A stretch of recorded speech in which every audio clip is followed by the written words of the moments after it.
শংকৰদেৱ কলাক্ষেত্ৰৰ বাগ্মিব্বৰ নীলমণি ফুকন প্ৰেক্ষাগৃহত ডক্টৰ যোগেন্দ্ৰ নাৰায়ণ ভূঞা স্মাৰক ন্যাস সমিতি আৰু পাঞ্জাবাৰী সাহিত্য সভাৰ উদ্যোগত চতুৰ্দশ স্মাৰক বক্তৃতানুষ্ঠান অসমীয়া কথাছবিৰ ধাৰাবাহিকতা শীৰ্ষক বক্তৃতা প্ৰদান কৰে অসমৰ যশস্বী অভিনেতা প্ৰাঞ্জল শইকীয়াই অনুষ্ঠানটোত উপস্থিত থাকে ৰঞ্জিত সূত্ৰধৰ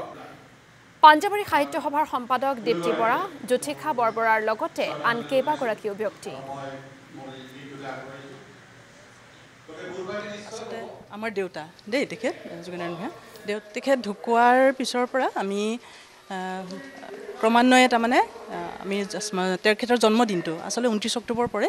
কিন্তু 29 অক্টোবৰ দিনটোতে আমি আচলতে জন্মদিনটো পাতোঁ এটা স্মাৰক বক্তৃতামালাৰ আয়োজন কৰোঁ আৰু তেনেদৰে আমি 13টা বক্তৃতানুষ্ঠান ইতিমধ্যে আমাৰ সমাপ্ত হৈছে আজি আমি চতুৰ্থ বক্তৃতানুষ্ঠানটোলৈ আগবাঢ়িছোঁ আৰু আজি আমি নিমন্ত্ৰণ কৰিছিলোঁ অসমৰ এজন প্ৰখ্যাত অভিনেতা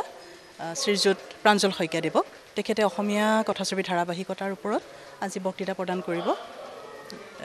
আমাৰ এই ন্যাস সমিতিৰ লগত আচলতে পাঞ্জাবাৰী বৃহত্তৰ পাঞ্জাবাৰী সাহিত্য সভা তেওঁলোকো জড়িত হৈ আছে গতিকে এইখিনিয়ে আমাৰ আজিৰ স্মাৰক বক্তৃতামালাৰ আয়োজন কৰাৰ এইটো মূল উদ্দেশ্যটো এইটোৱে তেখেতৰ অনুষ্ঠানটোত আছে পাঞ্জাবাৰী সাহিত্য সভাৰ সভাপতি শ্ৰীযুত ৰণজিৎ সূত্ৰধৰ আছে শ্ৰীযুত দল বাহাদুৰ চেত্ৰী তেখেত আচলতে যোগেন্দ্ৰ ভূঞাদেৱৰ খুব ঘনিষ্ঠ বন্ধু আছিলে